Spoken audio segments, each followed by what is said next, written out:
Andhra Pradesh deputy CM Pawan Kalyan త్వరగా కోలుకోవాలని Sabbavaram Janasena party యువనేత గండి దుర్గాప్రసాద్ ఆధ్వర్యంలో శ్రీ మరలమ్మ తల్లి ఆలయంలో ప్రత్యేక పూజలు నిర్వహించారు. ఈ సందర్భంగా ఆ పార్టీ నాయకులు, కార్యకర్తలు 108 కొబ్బరికాయలు కొట్టి మొక్కులు తీర్చుకున్నారు. శ్రీ మరలమ్మ తల్లి ఆలయంలో ఆగమశాస్త్ర పండితులతో చేసిన పూజా కార్యక్రమాల్లో జనసేన పార్టీ దుర్గాప్రసాద్, యువసేన సభ్యులు పాల్గొన్నారు. అనంతరం మీడియాతో మాట్లాడుతూ ఉమ్మడి ఆంధ్రప్రదేశ్ రాష్ట్ర చరిత్రలో పంచాయతీ శాఖను నిధులు పుష్కలంగా మంజూరు చేసి అభివృద్ధిని చేసిన ఘనత డిప్యూటీ సీఎం పవన్కే దక్కుతుందని అన్నారు. అనతి కాలంలోనే ఆంధ్రప్రదేశ్ రాజకీయాల్లో పరిణితి చెందిన రాజకీయ నేతగా ప్రజల గుండెల్లో అభిమానాన్ని పవన్ కళ్యాణ్ సంపాదించారని దుర్గాప్రసాద్ గుర్తు చేశారు. ఇటీవల స్వల్ప అనారోగ్యానికి గురైన ఆయన శస్త్రచికిత్స పూర్తి చేసుకుని పూర్తిగా తిరిగి ప్రజాసేవలోకి అడుగు పెట్టాలని ఇక్కడ మరలమ్మ తల్లికి ప్రత్యేక పూజలు చేశామని పేర్కొన్నారు. రాష్ట్రమంతా పవన్ కళ్యాణ్ త్వరగా కోలుకోవాలని కూటమి నేతలు, కార్యకర్తలతో పాటు సినీ అభిమానులు, జనసేన పార్టీ నాయకులు పూజా కార్యక్రమాలు, హోమాలకు సిద్ధమవుతున్నారని ప్రసాద్ అన్నారు.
తెలుగు రాష్ట్రాల చరిత్రలో మొట్టమొదటిసారిగా పంచాయతీరాజ్ శాఖ మొట్టమొదటి స్థానంలో నిలిపి దానికి తిరిగి జవసత్వాలు పోసి మళ్ళీ పంచాయతీరాజ్ శాఖని ఒక అత్యున్నత హోదాలో తీసుకొచ్చిన ఘనత పవన్ కళ్యాణ్ గారికి మాత్రమే చెందుతుంది.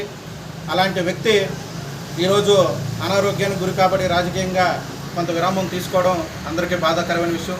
తిరిగి ఆయన మళ్ళీ పూర్తి స్థాయిలో కోలుకొని ఆయన ప్రజా జీవితంలోకి అడుగుపెట్టాలి. రాజకీయంగా ప్రజల పక్షాన నిరంతరం కూడా ప్రజల పక్షాన్ని నిలబడడం, అన్యాయానికి ఎదురుగా వెళ్ళడం ఆయన జీవన శైలి. కాబట్టి అలాంటి వ్యక్తి ప్రతిరోజు ప్రతి నిమిషం రాజకీయాలకు అవసరం కాబట్టి వీళ్ళని త్వరగా ఆయన కోలుకొని మళ్ళీ ప్రజా జీవితంలో అడుగుపెట్టాలని మేమందరం కూడా ఈరోజు పెదనాడిపాలెం జనసేన పార్టీ నాయకులు, కార్యకర్తలు అందరూ కూడా మా గ్రామ దేవత అయిన మరలమ్మ అమ్మవారిని స్మరించుకుంటూ ఆవిడకి ప్రత్యేకమైన పూజలు నిర్వహించి పవన్ కళ్యాణ్ గారిని తిరిగి మళ్ళీ బలంగా మరింత దృఢంగా మా ముందుకు తీసుకురావాలని కోరుకోవడం జరిగింది. తెలియజేలోనే ఆంధ్రప్రదేశ్ ప్రజల్లో మనసుల్లో మంచి స్థానం సంపాదించుకున్న మా అందరి ప్రీతం నాయకుడు, జనసేన పార్టీ అధ్యక్షులు, ఆంధ్రప్రదేశ్ రాష్ట్ర ఉప ముఖ్యమంత్రి వర్యుడు శ్రీ కొనిదెల పవన్ కళ్యాణ్ గారు అస్వస్థతకు గురై శస్త్రచికిత్స చేయించుకొని విశ్రాంతి తీసుకుంటున్నారు. ఈ విషయం అందరూ యావత్ అభిమానులు, కార్యకర్తలు అందరినీ కూడా కలిసివేసింది. ఆయన మళ్ళీ పూర్తి స్థాయిలో ఆరోగ్యంగా కోలుకొని ప్రజా జీవితంలో అడుగు పెట్టాలని కార్యకర్తలందరూ మనస్ఫూర్తిగా కోరుకుంటూ ఈరోజు సభవరం మేజర్ పంచాయతీ పెదనాడిపాలెం గ్రామదేవత అయిన మరలమ్మ అమ్మవారి ఆలయంలో ఆయన పేరిట ప్రత్యేకమైన పూజలు నిర్వహించి ఆయన మరింత బలంగా, ఆరోగ్యంగా, దృఢంగా మళ్ళీ ప్రజా జీవితంలో అడుగుపెట్టాలని కార్యకర్తలు అందరూ కూడా 108 కొబ్బరికాయలు కొట్టి ప్రత్యేకమైన పూజలు నిర్వహించడం జరిగింది. అలాగే ఆయన పవన్ కళ్యాణ్ అనే వ్యక్తి సాధారణమైన వ్యక్తి కాదు. ఆయన పట్టుదల, ఆయన ఎదుగున్న తీరు ఎంతోమంది లక్షలాది మంది యువతకి స్ఫూర్తి.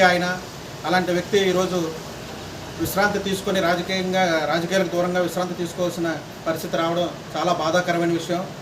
అలాగే ఆయన కమిట్మెంట్ ఎలాంటిదో, ఆయన తీసుకున్న బాధ్యతను ఏ స్థాయిలో ఆయన ఎంత పట్టుదలగా నిర్వహిస్తాడో అనడానికి ఉదాహరణ ఇటీవల కాలంలో జాతీయ స్థాయిలో 5 అవార్డులు రాష్ట్రానికి వస్తే అవన్నీ 5 అవార్డులు కూడా కేవలం పవన్ కళ్యాణ్ గారిని నిర్వర్తించే శాఖకి రావడమే ఆయన పనితనానికి మచ్చుతాను, కానీ ఆయన కమిట్మెంట్కి నిదర్శనాన్ని తెలియజేస్తూ